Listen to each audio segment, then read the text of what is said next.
Hey folks! Today we will try to explore a topic that will definitely strike a chord with you. It's probably never even occurred to many people that a huge portion of the pop music instrumentals of the last few decades have actually already been recorded by someone long ago. For example, Gotye and Kimbra's 2011 super hit Somebody That I Used to Know.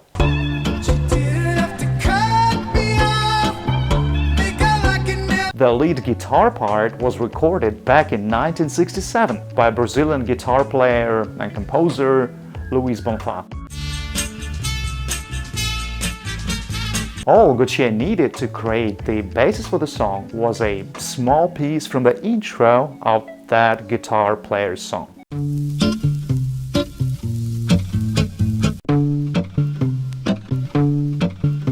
As you might have figured out by now, I'm talking about sampling. Besides specific sound fragments, borrowed musical phrases are also referred to as samples. If we take a closer look at the same song, that beautiful xylophone tune was borrowed from a popular 19th century English children's song about a black sheep. Basically, it's no secret that new music is often created by recycling old music, but few people know the extent of it. We're dedicating this Longplay video episode to a phenomenon that completely revolutionized the music industry back in the day, namely sampling. We will talk about the artists whose career was greatly shaped by samples. We'll look at the ingredients they used to create music and try to figure out where the line between creativity and theft, genius and simplicity lies. Subscribe to the channel if you haven't yet. You're watching the Longplay channel. Let's get started. Today we will focus on one of the most striking examples of what things have come to. The year is 1998. Club dance music is gaining ground in the world charts. For example, the planet-wide hit debut single from a French project called Stardust.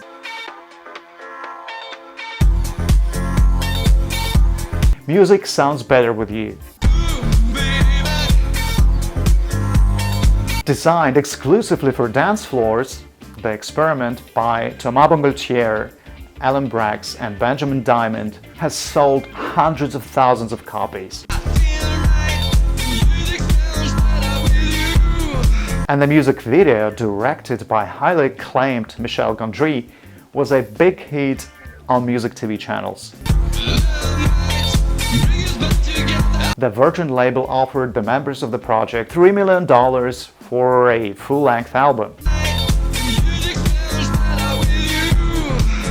But this debut song of the Stardust project turned out to be its only one. First of all, the members originally got together to experiment and make just one track together. And this way, they left a mystery about the project forever. Secondly, one of the members of Stardust, Thomas Bongaultier, was more interested in pursuing his other project called Daft Punk. And as you've probably guessed by now, it was a great idea actually. After all, the album Discovery, released next year, will make world-class stars out of promising dance music creators. Now, let's go back. The year is 1992, Paris. Three classmates at the Carnot Lyceum, Thomas Bongaultier, Guy-Manuel de Homem-Christo, and Laurent Brankovitz, formed the band Darling, named after a song by the Beach Boys, the cover of which was in their repertoire. The band broke up less than a year later, but managed to perform several times in the UK and get on the pages of the popular music magazine Melody Maker. It featured a negative review that trashed the band entirely, calling them Cindy So Loud and Daft Punky trash. That's how Tom and Guy Manuel's new project, Daft Punk, got its tongue-in-cheek name. They tossed their guitars away and took up drum machines and synthesizers and started playing raves.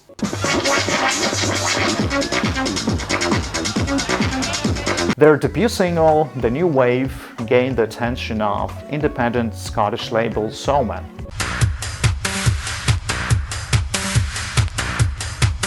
And the next single was Daft Punk. Thanks to being used by the King's Two Bodies in their sets,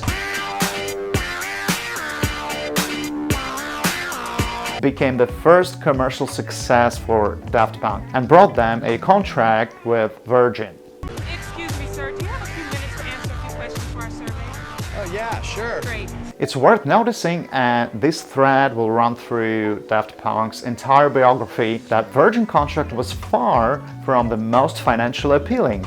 But for these guys, creative freedom always came first.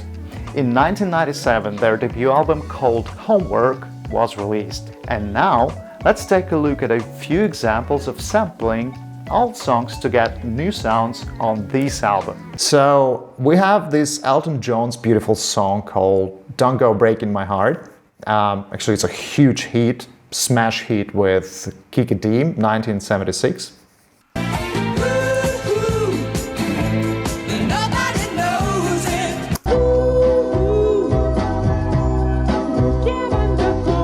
But that's a topic for another day, all right?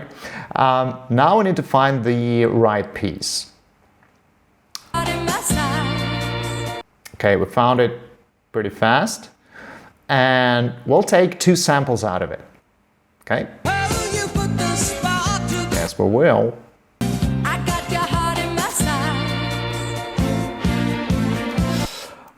Well, it's rough and sloppy, but actually it makes the point. We use these two samples to make a new instrument where we have two notes. The first note plays this piece. The second note plays this one. We can play with them like this. And now let's make it a bit loud. We can play with them like this. Now let's make it a bit lower so that it sounds authentic. And to make it even more similar, let's remove all the low frequencies. Okay, add some treble, and we will get something like this. Voila!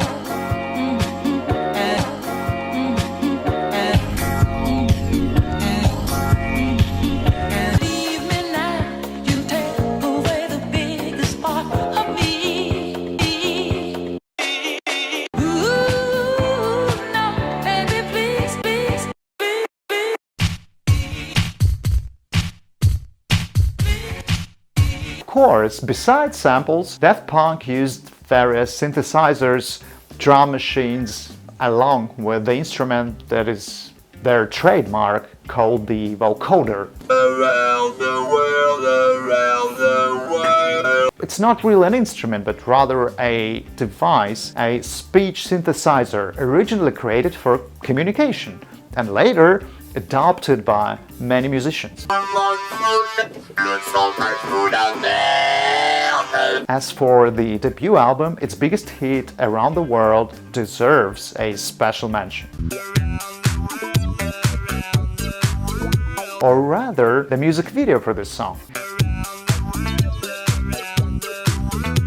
Even before the release of the album Homework, Thomas and Guy Manuel made every effort to hide their faces from the public, including the media. Is it never strange for you to do interviews with these bags on your heads? It's really strange. It's very strange. It's the first time. In this video, they played robot characters. Later, this idea evolved. American designer Tony Gardner made special customized helmets for them. Arm. Guy was more of a vertical screen to work in. And on January 1st, the year 2000, with the turn of the millennium, Daft Punk appeared to the world as nameless androids. We'd like to have people is beyond the musical influence. By then, Madonna and George Michael were interested in working with them. The labels were offering huge amounts of money for the follow-up to the already highly popular Stardust project. But they were focused on their band's new creation, the Discovery album. In 2013, I met with Emmanuel and This album is considered one of the most significant electronic music albums of the 21st century. After the release of this album, were rightfully considered geniuses of modern music. Thanks to the many hits on it and thanks to the whole universe that was created around it, in the form of a feature-length anime film, Interstellar.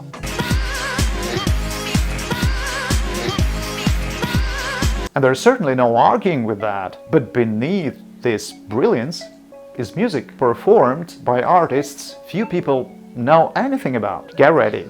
For example, the beautiful song Digital Love. It's based on the 1979 song I Love You More by the great fusion musician George Duke. That same year, 1979, funk and disco experimenter Edwin Birdsong released the song Cola Bottle Baby. Sounds familiar?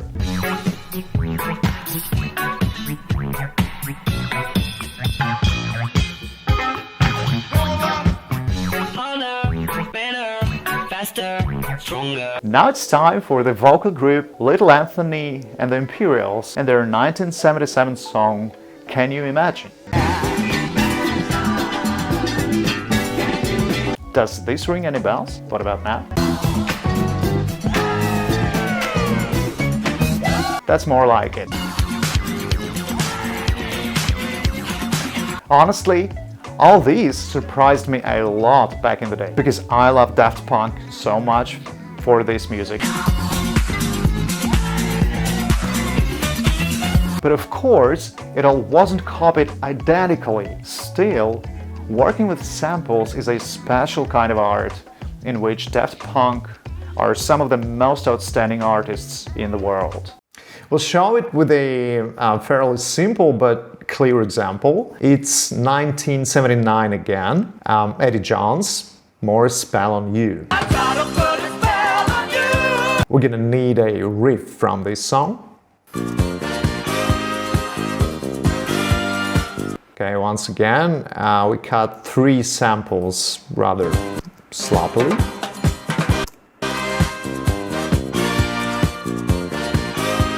And again, we create the sampler and change the tone.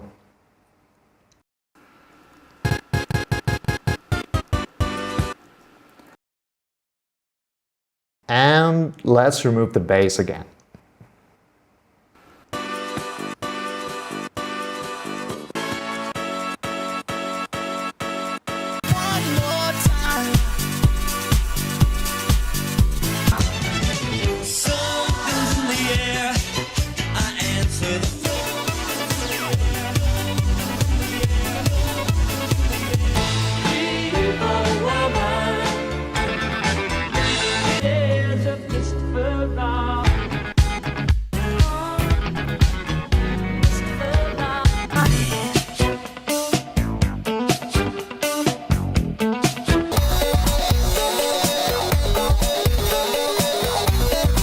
Thomas and Guy Manuel spent all their money on that full-length anime film and went into debt.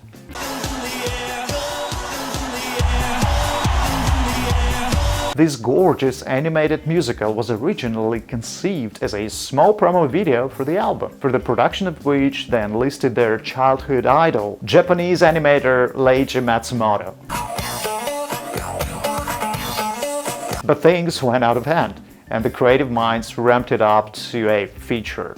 We're gonna celebrate and dance so free. Next, in contrast to a big conceptual work called Discovery, Daft Punk released their much more minimalistic Human After All.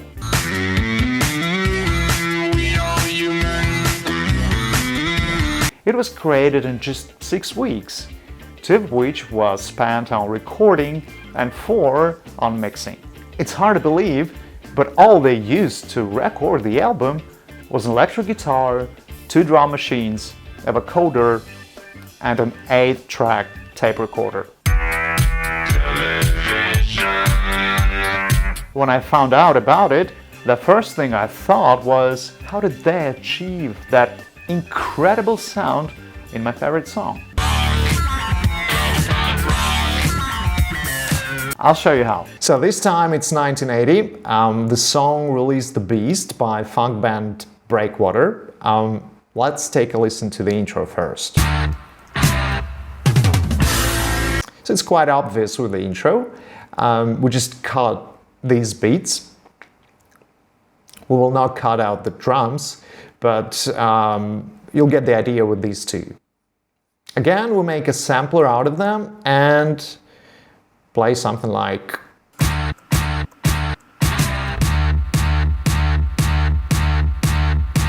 Now, what about the main tune? Are you ready?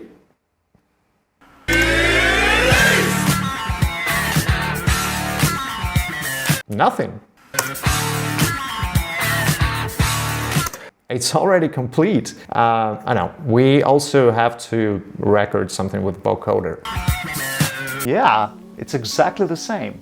Overall, the face of the Human After All album is controversial. They got a lukewarm reception from the band's fans, and critics' reviews were even worse. Nevertheless, Robot Rock was a big hit. This is due to the fact that it was pretty much the only song on the album based on someone else's work.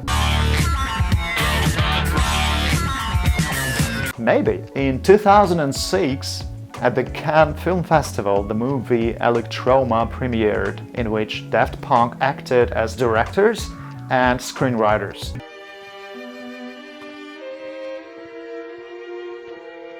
Cinema and Daft Punk is a separate topic, because both the musical and visual style of Daft Punk was largely influenced not only by the music of the 70s and 80s, but also by cinema. For example, the 1974 movie Phantom of the Paradise. Like a child who was always poor, reaching out for more, I could feel the hunger grow. Or the 1982 movie Tron.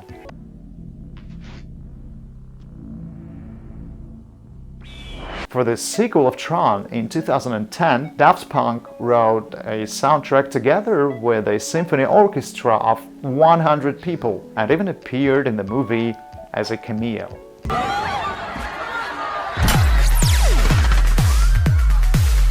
I believed in users once before. And perhaps in many ways, this work is what prompted them to create the album Random Access Memories. Or was it the increasing difficulty in clearing other people's samples from a copyright perspective?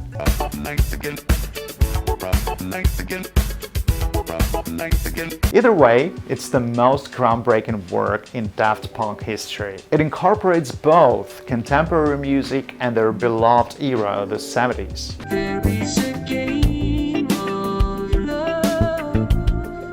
It's an incredible blend of synthesizers and live instruments, orchestra, and it also contains collaborations with a huge number of top stars from the music industry.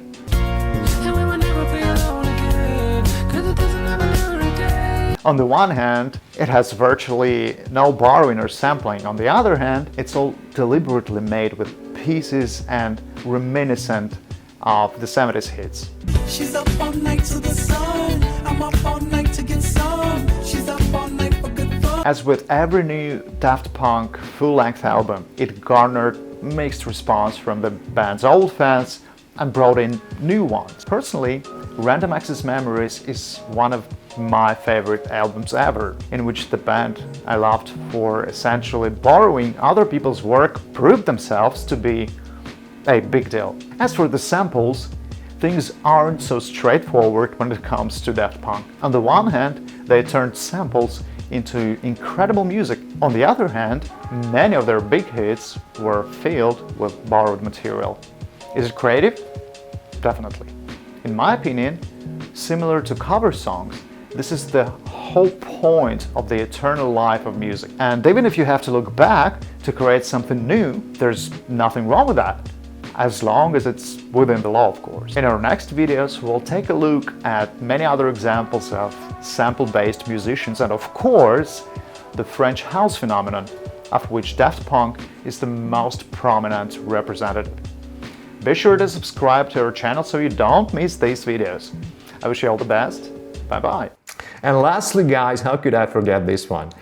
Chaka Khan, the beautiful singer who sings Ain't Nobody Loves Me Better. But let's take a different song.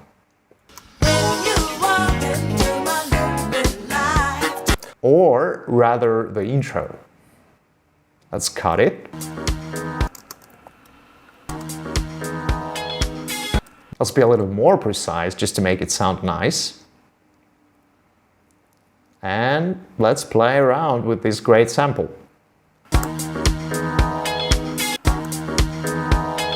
Bye-bye.